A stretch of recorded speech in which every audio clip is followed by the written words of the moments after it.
compatriotes d'ici et d'ailleurs. Aujourd'hui, 20 juillet 2022, cela fait exactement 1 an que je suis installé à la tête du gouvernement, comme l'avait souhaité le président Jovenel Moïse avant d'être sauvagement assassiné. J'avais promis de parler vrai, et c'est ce que je vais faire aujourd'hui. Certains se plaisent à dire que je ne parle pas assez et que je ne viens pas au-devant de la presse tous les jours pour réagir sur chaque événement qui survient dans notre pays. J'ai toujours dit que je n'aime pas les effets d'annonce et je ne vais pas commencer à en faire aujourd'hui. Je ne vais pas vous faire le bilan de ces 12 derniers mois.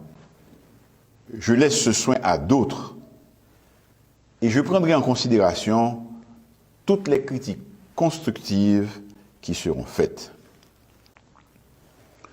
Je veux rappeler aux uns et aux autres que la mission principale du gouvernement que j'ai l'honneur de diriger est de créer les conditions pour la réalisation d'élections honnêtes, transparentes et démocratiques en vue de transmettre le pouvoir dans les meilleurs délais possibles à des élus librement choisis par une majorité d'Haïtiennes et d'Haïtiens. Pour parvenir à atteindre cet objectif, il importe de régler un certain nombre de problèmes essentiels que je veux redire à tous. Il s'agit de lutter contre l'insécurité et rétablir la paix et la libre circulation des personnes et des biens. Combattre la corruption sous toutes ses formes en vue d'augmenter les recettes de l'État. Construire un consensus autour des modifications indispensables à apporter à la Constitution afin de parvenir à un meilleur fonctionnement de nos institutions démocratiques. Mettre en place un appareil électoral crédible qui rassure tous les secteurs et encourage une forte participation des électeurs en vue de garantir une légitimité certaine aux prochains élus. Œuvrer pour un meilleur fonctionnement de l'appareil d'État, ce qui contribuera à assainir l'environnement politique en général et à répondre aux justes revendications de la population. Je crois fermement que le dialogue est et demeure l'outil idéal pour résoudre les problèmes politiques. C'est la voie que j'ai privilégiée jusqu'ici et j'entends y demeurer. Un dialogue franc et sincère avec tous les secteurs de la vie nationale. J'espère que les uns et les autres le comprendront et y contribueront en toute bonne foi avec une ferme volonté d'aboutir. Il est indispensable de mettre autour de la table les partis politiques, mais aussi les principaux acteurs économiques et sociaux pour construire ensemble un projet national pour l'Haïti que nous voulons léguer à nos enfants et à nos petits-enfants. Le dialogue ne doit pas être non plus une occasion de perdre du temps dans des querelles stériles et de prolonger inutilement les souffrances du peuple et cette situation d'instabilité chronique. Je sais que le souci majeur de nos compatriotes, c'est le rétablissement d'un climat sécuritaire.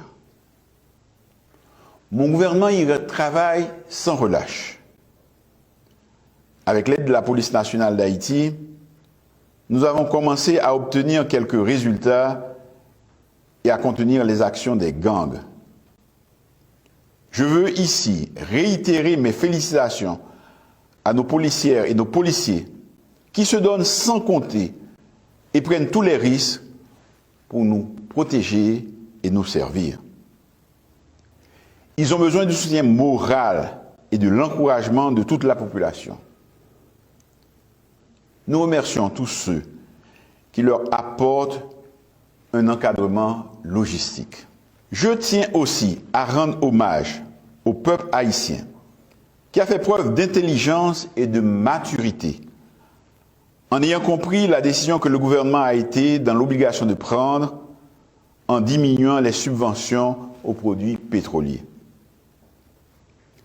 Avec les fluctuations à la hausse sur le marché mondial, c'est un effort que nous allons devoir encore demander progressivement au peuple haïtien. Parce que c'est à cette condition que nous pourrons continuer à importer le carburant et à le rendre disponible en permanence. Les efforts consentis, la rigueur budgétaire et le sérieux de notre administration nous ont permis finalement de signer un accord attendu depuis tellement longtemps avec le Fonds monétaire international. Cela va nous faciliter l'accès à des financements auprès des institutions financières internationales et nous permettre d'obtenir des appuis budgétaires qui nous font défaut depuis si longtemps.